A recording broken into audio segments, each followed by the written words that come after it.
फिर अर्जुन उस सेल से बाहर निकला एंड वो रिसेप्शन की तरफ गया, अपना सारा उसने सामान लिया।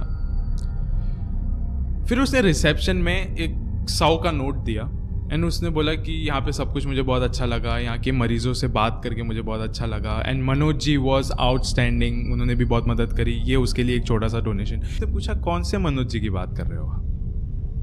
उसने बोला मनोज सिंह जो यहाँ के वार्डन है। बोला 10 साल पहले मनोज जी को यहाँ के मरीजों ने आग लगा के मार दिया था। आप किस मनोज जी की बात कर रहे हो?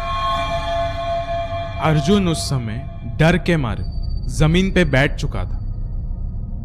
बस वो बैठ गया था, वो कुछ भी नहीं कह रहा था, एकदम शांत हो गया था, जैसे कि कोई इंसान सुन पड़ जाता है। फिर अर्जुन को धीरे धीरे ये वाली बात समझ में आने लगी कि जब मैंने पहली बार सेल में कदम रखा था और जब मनोज जी मेरे पास आके बात करने लगे थे तो सारे मरीज शांत क्यों हो गए थे?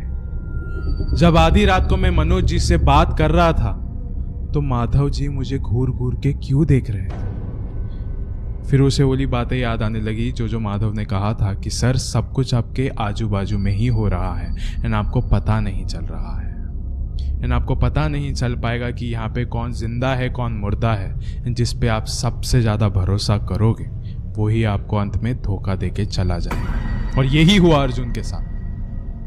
गाइस, हर किसी के जिंदगी में कोई ना कोई पल ऐसा आता ही है जब उसे समझ नहीं आता है कि अब मैं आगे जाऊं या पीछे।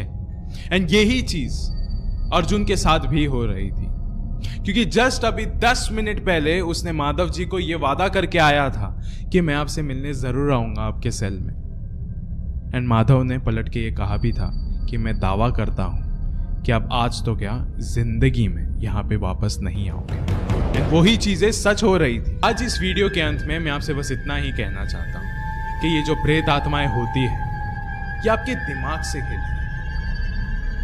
आपने कभी ऐसा सुना है कि कभी किसी प्रेत आत्मा ने किसी की जान ले ली? नहीं, ये आपके दिमाग से खेलती है। आपके सामने अचानक से आ जाएंगी जिससे आपको शायद से दिल का दौरा भी पड़ सकता है। आपको कभी भी ये पता नहीं लगने देगी शायद से वो कोई आत्मा है कोई इंसान है, यही कंफ्यूजन में आपको रखती है एंड वो इसी चीज का फायदा उठा के अक्सर आपकी जान ले लेती है। एंड मैं भी आपको यही कहना चाहता हूँ कि अंधेरी जगह पे या फिर कोई वीराने जगह पे जब भी आप कोई भी चीज देखो तो उस पे अपना यकीन ना ही लगाओ तो बेहतर है। वरना अगर आपको समझिए कि किसी अंधेरी सी जगह पे कोई इंसान मिल जाता है, आप उस पे अपना यकीन रख देते हो